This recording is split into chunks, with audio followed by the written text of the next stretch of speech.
जय माता दी। आप सभी को हरियाली तीज की ढेर सारी शुभकामनाएं। आज की इस वीडियो में मैं आपको बताने वाली हूँ हरियाली तीज की पूजा विधि और शुभ मुहूर्त के बारे में। अगर आप पहली बार हरियाली तीज का व्रत रख रही हैं तो आपको किन बातों का ध्यान रखना है, किन नियमों का पालन आपको व्रत के दिन करना चाहिए, व्रत के एक दिन पहले आपको किन किन चीज़ों की तैयारी करनी चाहिए, और इसके अलावा भी बहुत सारी ऐसी बातें हैं जो कि हरियाली तीज के बारे में जानना ज़रूरी है। तो आज की वीडियो शुरू करने से पहले आप सभी से अनुरोध है, वीडियो को लाइक करके कमेंट बॉक्स में तीज माता की जय ज़रूर लिखिएगा। हरियाली तीज इस साल 2024 में 7 अगस्त को मनाई जाएगी और इस व्रत का पारण अगले दिन सुबह सूर्योदय के बाद होगा। तो आप तीज का व्रत 8 अगस्त को खोल सकते हैं। पहले जान लेते हैं कुछ नियम जिनका पालन आपको हरियाली तीज के दिन करना है। सबसे पहले तो हरियाली तीज का जो व्रत होता है वो निर्जला रखा जाता है, तो ऐसे में आपको दिन भर जल अन्न ग्रहण नहीं करना चाहिए। व्रत करते समय किसी भी प्रकार का कोई भी बुरा भाव अपने मन में नहीं आने देना है, किसी के भी प्रति बुरा नहीं सोचना है। खासकर व्रत वाले दिन आपको अपने पति से किसी भी प्रकार का लड़ाई झगड़ा, कोई क्रोध, कोई भी अपमान नहीं करना है। अगर आप ऐसा करती हैं तो आपका व्रत अधूरा माना जाता है। अगर आप इस व्रत को कर रही हैं तो साथ ही आपको ध्यान रखना है कि अपने घर में किसी भी बुजुर्ग का या किसी भी बड़े का अपमान नहीं करना है। व्रत के दिन कहा जाता है कि दिन के समय सोना नहीं चाहिए। अगर स्वास्थ्य संबंधी कोई परेशानी है तो दिन के समय आप आराम कर सकती हैं, ऐसे में ये नियम आपके लिए नहीं है। इसके साथ ही कहा जाता है कि रात के समय जितनी देर तक हो सके उतनी देर तक जागरण करना चाहिए और भगवान शिव, देवी पार्वती के भजन कीर्तन करना चाहिए। ऐसा कहा जाता है कि तीज के दिन भगवान गणेश, भगवान शिव और देवी पार्वती के साथ साथ उनकी सखियों की भी प्रतिमा बनाई जाती है, तो आपको ध्यान रखना है कि आप प्रतिमाएं हमेशा मिट्टी से बनाएं। कहा जाता है कि मिट्टी से बनी मूर्तियों की पूजा करना हिंदू धर्म में शुभ माना जाता है। इस प्रकार अगर आप पूजा करती हैं तो आपकी पूजा सफल मानी जाएगी। इसके साथ ही तीज की पूजा के बाद किसी भी विवाहित महिला को या अपनी सास को या नंद को या जो भी आपसे बड़ी है, आप उन्हें सुहाग की सामग्री दान में दीजिए। उन्हें भोजन करा सकती हैं, उन्हें दान दक्षिणा के साथ साथ और जो भी आपकी सामर्थ्य है उसके अनुसार आप उन्हें कुछ न कुछ गिफ्ट दे सकती हैं। आप इसके अलावा ब्राह्मणों को भोजन करा सकती हैं, उन्हें भी दान दे सकती हैं। तीज व्रत के अगले दिन भगवान शिव और देवी पार्वती, इनके साथ साथ देवी पार्वती की सखियां और गणेश भगवान की पूजा के बाद ही आपको प्रसाद बांटकर व्रत खोलना चाहिए। वैसे तो इस व्रत को सुहागिन महिला ही रखती हैं, लेकिन कुंवारी लड़कियां भी इस व्रत को रख सकती हैं। माना जाता है कि तीज का व्रत करने से कुंवारी लड़कियों को मनचाहे वर की प्राप्ति होती है और विवाहित महिलाओं के पति की उम्र लंबी होती है। सौभाग्य और श्रृंगार को समर्पित यह जो त्योहार होता है, इस दिन महिलाएं और लड़कियां हाथ पैरों में मेहंदी या आलता लगाती है। कहा जाता है कि हरियाली तीज के दिन पति पत्नी एक साथ मिलकर भगवान शिव और देवी पार्वती की पूजा करते हैं तो उनके जीवन में जो भी दाम्पत्य जीवन से संबंधित परेशानियां हैं दूर हो जाती हैं।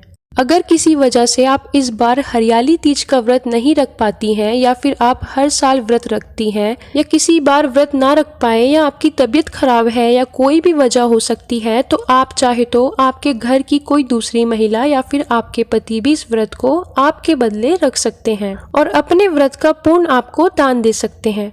ऐसा इसलिए करना चाहिए क्योंकि माना जाता है कि अगर इस व्रत को आपने एक बार प्रारंभ कर लिया तो फिर जीवन भर इस व्रत को रखना चाहिए। व्रत के दिन आप माँ पार्वती को सिंदूर जरूर चढ़ाएं।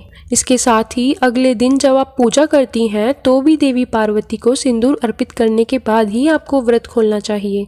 हरियाली तीज की तैयारी एक दिन पहले से ही प्रारंभ हो जाती है, जैसे कि इस दिन सुहागिन महिलाएं और कुंवारी कन्याएं हाथों में मेहंदी लगाती हैं, आलता लगाती हैं और इसके साथ ही सुहागिन महिलाओं के मायके से श्रृंगार का सामान आता है और फिर मिठाइयों को उनके ससुराल भेजा जाता है। हरियाली तीज के दिन हरे रंग का बहुत ज़्यादा महत्व होता है, तो व्रत करने वाली महिलाओं को सुबह घर की साफ सफाई करने के बाद स्नान करना चाहिए और हरे रंग के वस्त्र पहनने चाहिए।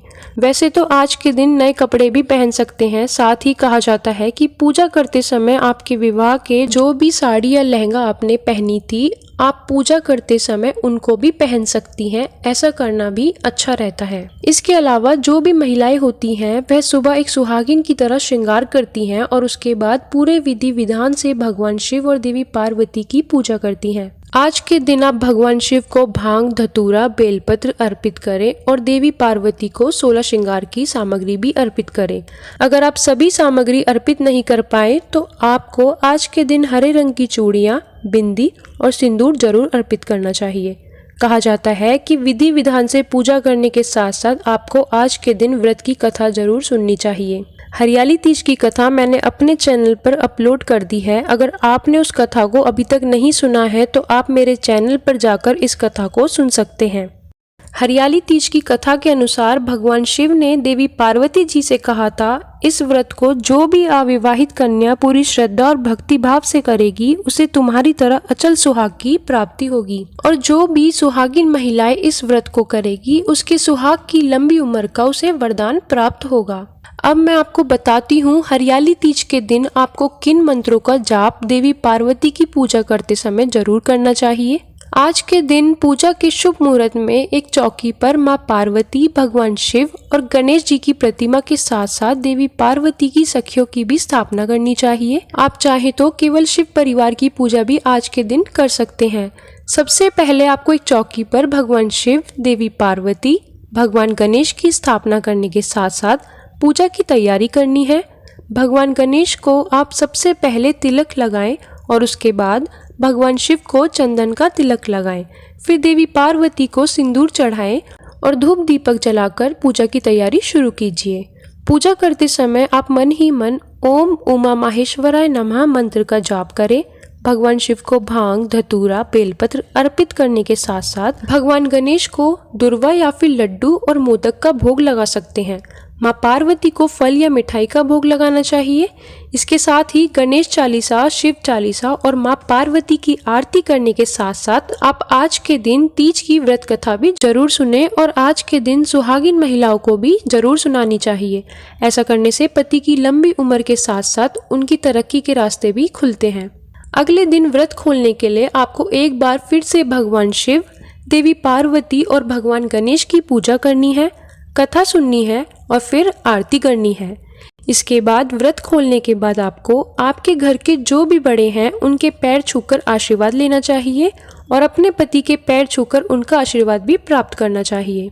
निर्जला व्रत खोलते समय इस बात का ध्यान हमेशा रखना चाहिए, चाहे आप करवा चौथ का व्रत रखती हैं या निर्जला एकादशी का व्रत रखती हैं या फिर हरियाली तीज का। ऐसे में आपको कोई लिक्विड चीज़ लेकर ही व्रत खोलना चाहिए, जैसे कि आप फलों का जूस ले सकती हैं, दूध या पानी से भी अपना व्रत खोल सकती हैं। जो भी शुद्ध सात्विक भोजन करना है वह कुछ समय रुकने के बाद आप ले सकते हैं।